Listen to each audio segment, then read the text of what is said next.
Assalamualaikum warahmatullahi wabarakatuh. Baik, terima kasih atas kesempatannya. Perkenalkan, nama saya Muhammad Putra Satria, Stambuk F551 20009. Dan saya juga berasal dari jurusan Teknik Informatika Universitas Pelaksana. Di sini saya akan memaparkan presentasi berupa hasil tugas besar dari mata kuliah rekayasa perangkat lunak, yaitu mengenai aplikasi Studio Official. Nah, aplikasi Studio Official sendiri itu merupakan aplikasi yang saya rancang dan juga saya buat dari awal hingga akhir dari tugas besar ini. Nah, di mana di sini saya akan menjelaskan mengenai latar belakangnya terlebih dahulu. Nah, latar belakang mengenai Studio Official, di mana di dalam dunia bisnis atau peranan teknologi informasi di sini dimanfaatkan untuk berupa perdagangan secara elektronik atau biasa dikenal dengan e-commerce atau perdagangan elektronik. Nah, e-commerce sendiri merupakan perdagangan menggunakan jaringan komunikasi internet. Salah satu usaha yang sedang berkembang saat ini ialah penyewaan, penjualan, sistem informasi, dan lain-lain sebagainya. Nah, dan juga seperti yang kita ketahui bahwa seperti saat ini kita masih dilanda dengan pandemi COVID-19. Nah, tentu saja para pengusaha di sini memikirkan bagaimana strategi agar pemasukan dan pengeluaran bisa tetap stabil dengan cara meminimalisir karyawan. Maka dalam hal ini diperlukan bantuan teknologi agar pendataan berupa customer, transaksi menjadi teratur. Nah, adapun memakai cara manual akan membuat kekeliruan penjadwalan seperti adanya salah tanggal, misalkan salah ID, salah nama klien seperti itu. Nah, maka dari itu dengan adanya aplikasi ini menjadikan penyewaan atau jasa foto dari aplikasi Studio Official jadi terjadwal dan juga efisien untuk mencegah kesalahan yang berlanjut. Nah, dengan mempertimbangkan faktor tersebut, karena hal tersebut mendasari dalam membuat sebuah aplikasi Studio Official dengan menggunakan sistem digital serta database MySQL pada aplikasi Delphi versi 2010. Nah, mungkin langsung saja ke aplikasinya seperti ini. Nah, pertama itu kita nyalakan dulu MySQL atau Exam.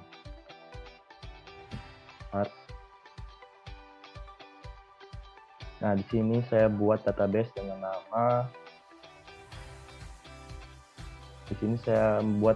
nama Studio Foto, di mana di dalamnya itu terdapat 1, 2, 3, 4, 5 jenis tabel. Yang pertama itu ada login admin, kedua login client, ketiga paket type atau jenis paket, yang ketiga ada pesanan atau transaksi, dan yang terakhir ada service type atau paket service. Paket service seperti itu. Ini login admin. Di mana login admin itu saya saya tambahkan akunnya itu saya sendiri, Alung, passwordnya Alung, dan statusnya sebagai admin. Oke, mungkin itu saya sedikit penjelasan mengenai database yang saya buat. Selanjutnya saya masuk ke aplikasinya lagi. Nah, saya jalankan. Oke, nah di sini kan ada dua entitas. Entitas pertama itu kita login sebagai admin dulu. Login sebagai admin. Alung yang sudah diberikan di dalam database tadi. Baru login. Oke. Nah, di sini ada 4 menu lagi yang saya bernama dengan menu admin. Menu admin di sini ada 4, di mana ada paket inputan untuk kita bisa menginputkan data berupa paket, dan di sini ada merupakan data service untuk kita inputkan. Dan juga yang ketiga ada laporan paket dari gabungan antara data paket dan juga data service. Dan yang terakhir ada laporan transaksi. Laporan transaksi sendiri di sini merupakan laporan dari hasil transaksi yang dilakukan oleh klien atau pemesanan yang telah dilakukan oleh klien di form nantinya form klien. Nah, pertama kita masuk ke form paket. Form paket di sini saya menggunakan 3 baris isian, di mana pertama ada kode paket, dan juga harga. Nah, kode paket sendiri di sini seperti A1, B1, C1, dan D1, paketnya ada silver, gold, bronze, platinum, dan harganya seperti ini. Nah, kita mungkin bisa tambahkan paket baru ya, seperti ini. Ada paket. Kita misalkan kodenya itu E1. Nama paketnya misalkan Mega. Dengan harga sekitar 6 juta mungkin. 1, 2, 3. Kita simpan datanya dengan cara klik ini, simpan. Oke. Sudah otomatis datanya sudah masuk di dalam DB Grid yang telah dibuat. Oke, datanya sudah tersimpan otomatis. Dan otomatis juga telah tersimpan ke dalam database. Jika kita ingin merubah datanya, bisa Mega seperti Supra. Oke, kita ubah, data berhasil diubah. Oke, otomatis di sini juga berubah. Oke, berubah kan? Nah, selanjutnya kita mau hapus datanya atau tidak, terlebih dahulu kita reset seperti ini. Nah, ini terreset atau datanya hilang. Nah, kita klik ulang. Nah, datanya kembali ulang. Nah, kita ingin hapus datanya seperti ini. Klik tombol yang ada di sini. Hapus.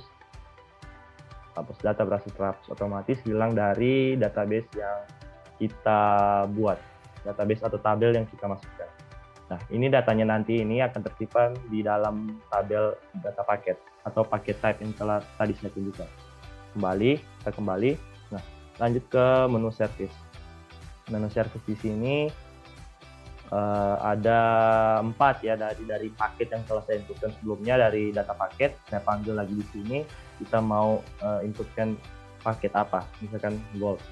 Nah, harganya 4 otomatis muncul, yaitu harganya 4 juta.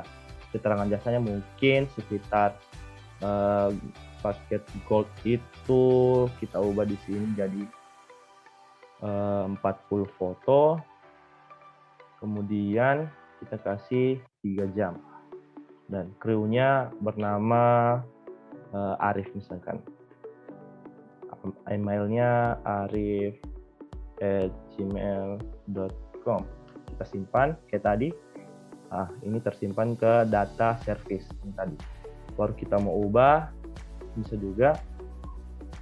Berarti kita mau ubah namanya Arif, ganti jadi Hairul. Kita simpan. Kita ubah. Data berhasil diubah. Oke, sudah terubah. Sudah, oke. Kita coba reset bisa.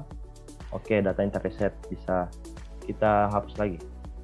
Oke, apakah Anda yakin ingin menghapus ini?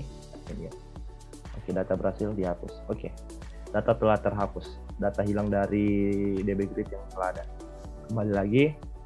Nah, di sini kan kita mau cek paket yang sudah diinputkan. Kita cek di sini laporan paketnya. Nah, di sini ada berupa data paket, ada kode jasanya, paketnya apa, size-nya berapa atau harganya, keterangan jasanya ada, nama krunya ada, dan serta emailnya pun ada. Seperti itu. Jadi data-data yang kita telah inputkan masuk di dalam laporan ini. Gitu. Kemudian laporan transaksi itu berupa transaksi yang dilakukan klien di entitas sebelah. Seperti itu. Jadi kita close dulu, kita log out, kita keluar dari akun admin.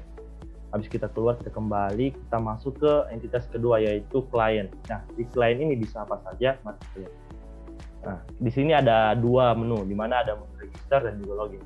Jika si klien belum mempunyai akun, si klien bisa daftarkan diri terlebih dahulu. Seperti ini. Username-nya apa? Misalkan Hairul. Password-nya Hairul.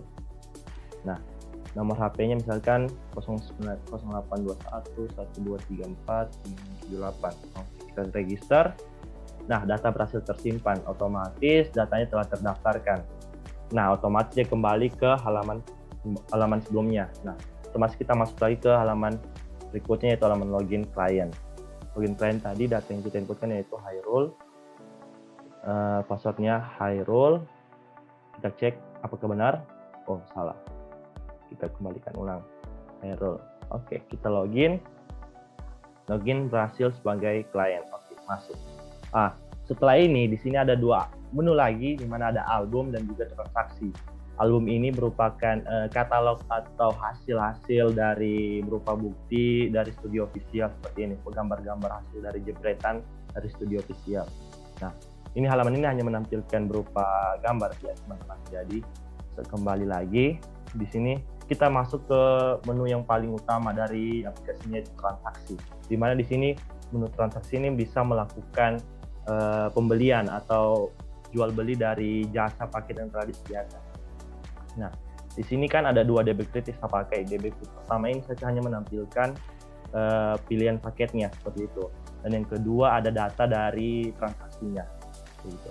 Nah, jika kita ingin membeli jasa yang telah disediakan dari ini pilihan paketnya, misalkan kita mau beli seperti yang kita tambah dulu namanya siapa yang ingin transaksi, namanya siapa, seperti Hairul, kemudian paketnya apa dia mau beli, paket platinum misalkan, kemudian nomor WhatsApp-nya kayak tadi 0812 34 5678. Nah, kemudian booking waktunya misalkan tanggal 3 bulan 10 2022. Nah, kita simpan datanya. Di sini saya pakai menggunakan scroll agar dia bisa ke bawah. Kita simpan. Oke, data berhasil tersimpan. Nah, di sini nama Hairul telah ditambahkan. Nah, tetapi di sini ada yang berbeda. Apa yang berbeda? Di mana uang total harga dan juga kembalian di sini masih nol. Kenapa nol? Karena si Hairul belum membayar paketnya. Nah, untuk membayar paketnya kita bisa masukkan kembali datanya, terus kita bayar di sini. Klik bayar. Nah, otomatis muncul menu bayar seperti itu. Nah, kita lihat di sini ada harganya 5 juta, pajaknya sekitar 25.000. Nah, untuk totalnya kita bisa totalkan dulu untuk tampilan di sini. Total itu seperti ini, 5 juta ditambah dengan pajak seperti itu. Jadi totalnya sekitar 5.025.000. Nah, terus ini total untuk bayarnya. Nah, untuk uang yang kita berikan misalkan tidak cukup dari 5 juta itu. Kita misalkan kasih uang 4 juta. Nah, kita kembaliannya kita lihat. Nah, di sini ada validasi lagi untuk uang tidak cukup. Nah, uang tidak cukup itu berarti uang yang dimasukkan itu tidak memenuhi dari total harga. Seperti itu. Jadi kita masukkan uang lebih dari total harga, misalkan 6 juta. 6 juta kan, baru kembalinya otomatis langsung muncul di sini 975.000. Nah, terus kalau sudah kita bayar langsung, setelah kita bayar seperti ini, pembayaran berhasil dan kita oke, akan muncul struknya seperti ini. Struknya itu seperti ini. Ada ID transaksinya berapa, kliennya namanya siapa, nomor WhatsApp-nya siapa, paketnya itu apa, harganya berapa, booking waktunya kapan, pajaknya juga ada, total uang dan kembali itu pun ada seperti itu. Jadi mungkin ini struk yang akan didapatkan oleh si klien nanti. Nah, untuk data dari transaksi ini akan disimpan di dalam form login tadi seperti itu. Seperti ini. Di form login, logout. Yes, kita masuk lagi kembali ke menu admin.